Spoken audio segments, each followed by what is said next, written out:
Nah, inilah yang merupakan RPS kita, ya, atau rencana pembelajaran semester kita selama satu semester ini untuk mata kuliah Sosiologi Pedesaan di Prodi Sosiologi Agama, Institut Agama Kristen Negeri Tarutung. Yang perlu saya jelaskan mungkin ini salah satunya, perjanjian dan komitmen. Nah, mahasiswa harus masuk ke dalam kelas online sebelum perkuliahan dimulai. Artinya, setelah saya berikan link Zoom, itu saya kasih waktu sekitar 10 sampai 15 menit untuk kalian boleh masuk ke Zoom, ke link Zoom kita, ya. Lalu setelah itu kita akan mulai perkuliahan. Nah, kemudian mahasiswa boleh masuk ke dalam kelas atau online untuk mengikuti perkuliahan maksimum terlambat 10 menit. Jadi setelah saya bilang, oke, kita mulai, maka dihitung dari situ 10 menit lah dispensasi atau toleransi kalian bisa terlambat. Lebih dari situ maka saya tidak akan memperbolehkan lagi masuk. Ya.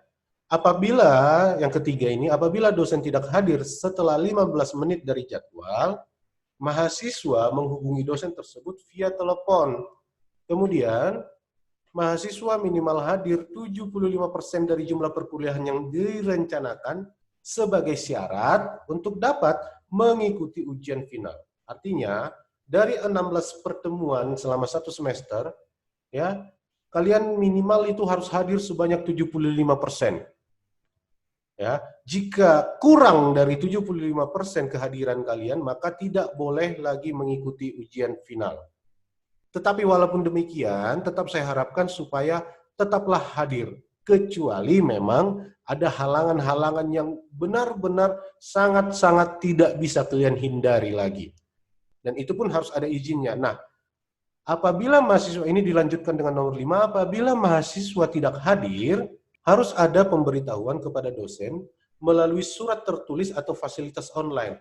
Karena kemungkinan kita untuk surat menyurat di saat pandemi sekarang ini sangat sulit, maka saya harap dan saya sarankan kepada mahasiswa jika ingin atau jika ada halangan yang membuat kalian tidak bisa mengikuti perkuliahan, sebisa mungkin telepon kepada saya dan kasih tahu, ceritakan apa alasannya. Dan itu pun dilakukan sebelum perkuliahan dimulai. Jangan setelah perkuliahan.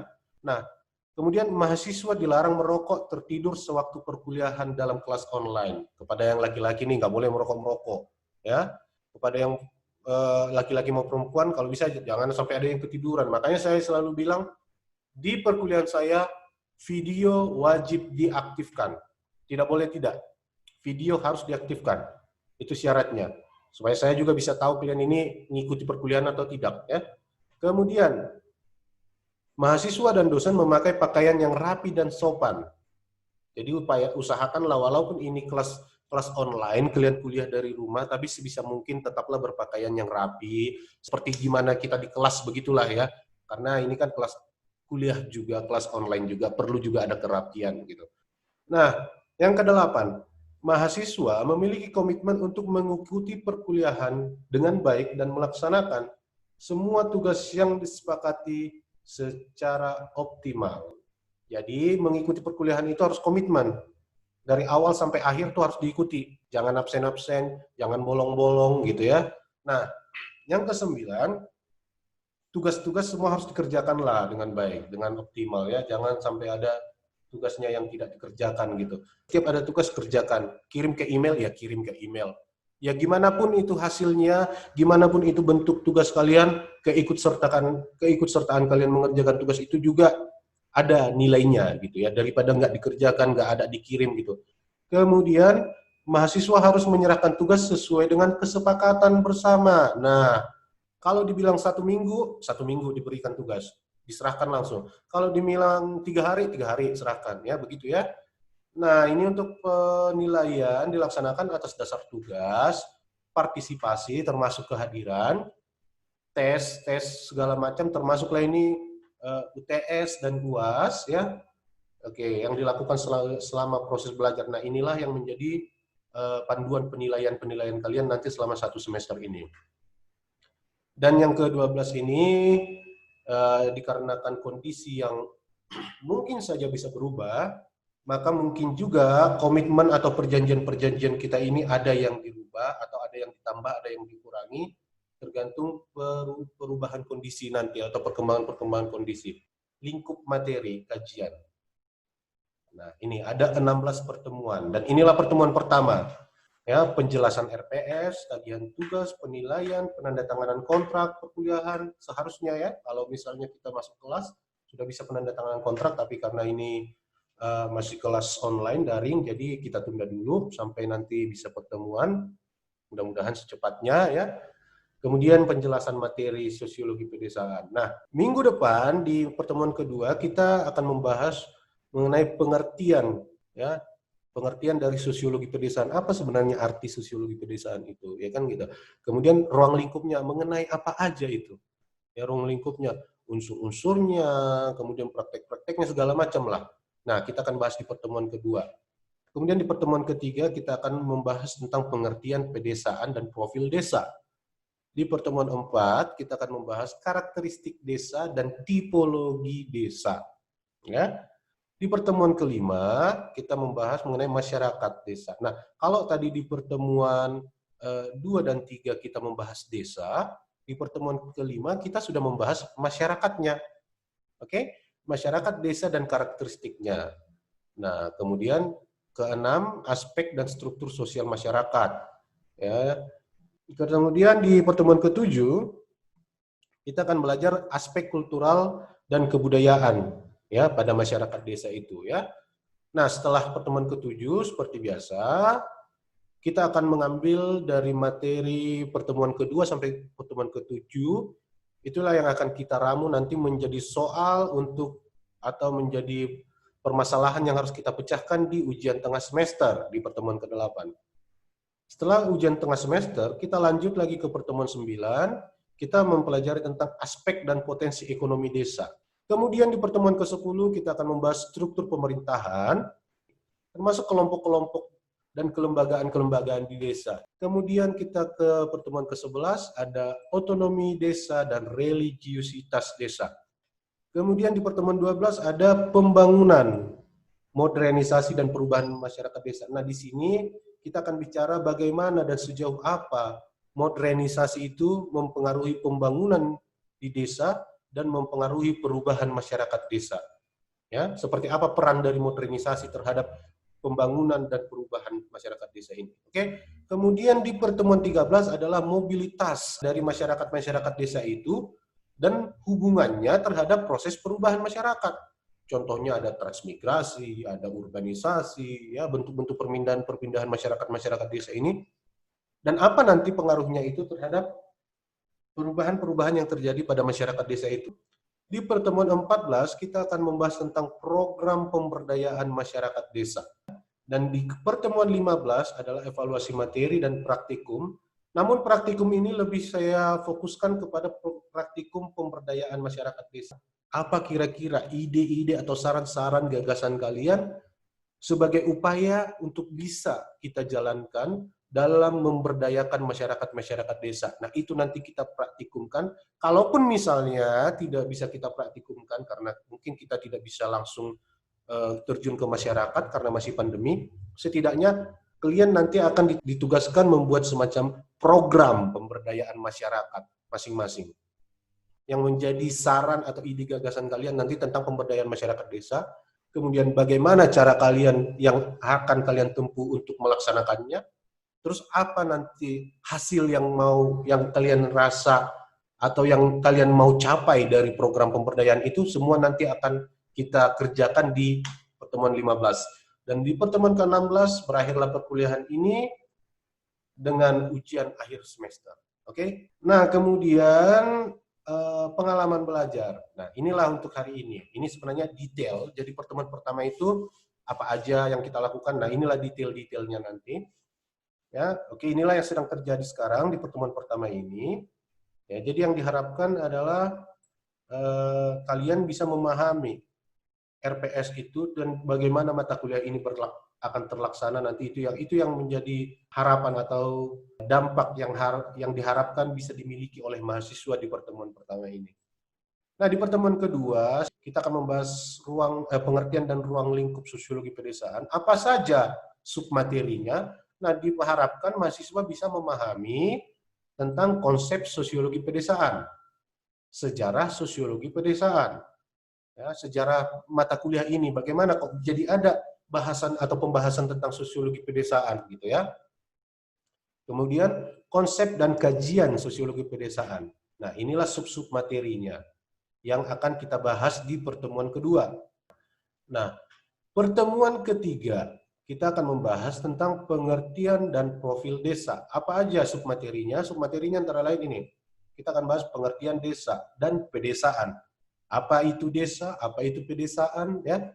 Kemudian apa aja komponen-komponen desa? Apa aja yang termasuk atau yang terdapat dalam desa itu, gitu ya. Kemudian karakteristik desa. Bagaimana karakteristik desa? Ya. Profil desa dan konsep-konsep lain mengenai desa itu. Kemudian di pertemuan keempat, kita masuk ke dalam karakteristik dan tipologi desa. Nah, di sini ada 3 submateri.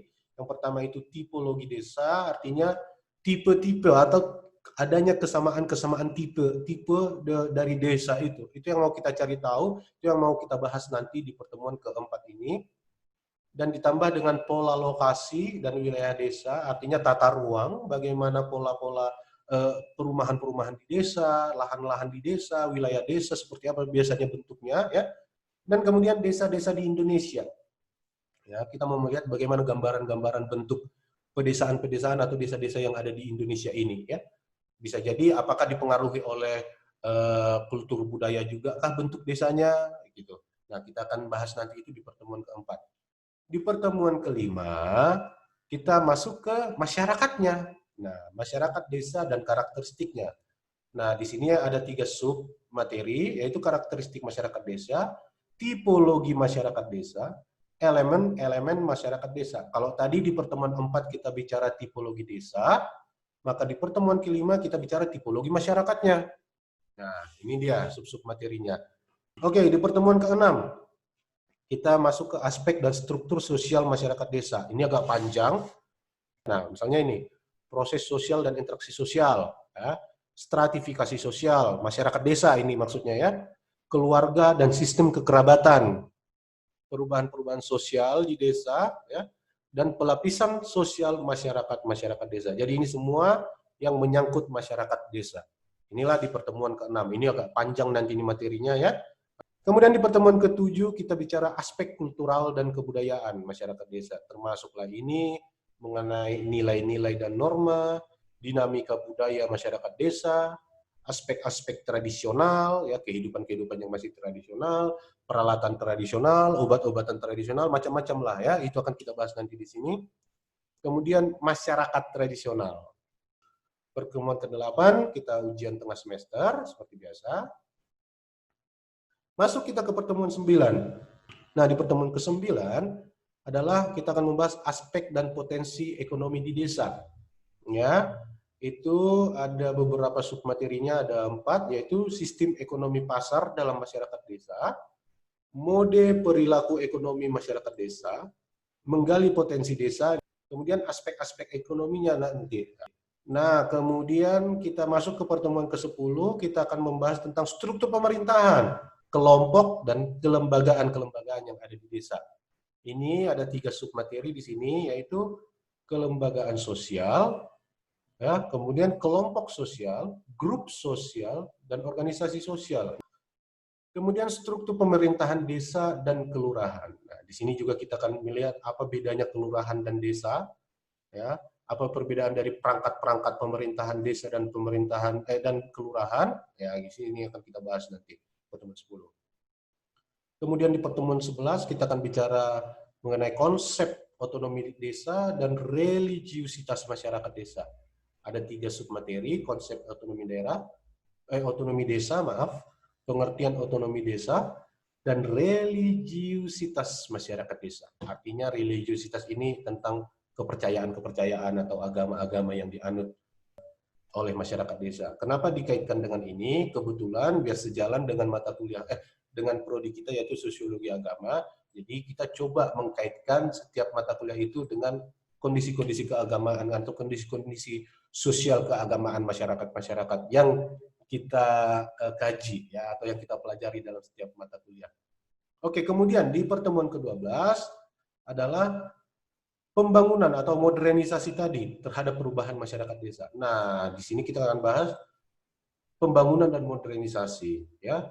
Kemudian perubahan dan bentuk perubahan yang terjadi di desa akibat dari modernisasi tadi. Itu juga akan kita bahas di sini. Kemudian modernisasi dan hubungan-hubungan sosial atau hubungan-hubungan sosial yang dipengaruhi oleh modernisasi. Ya. Di pertemuan 13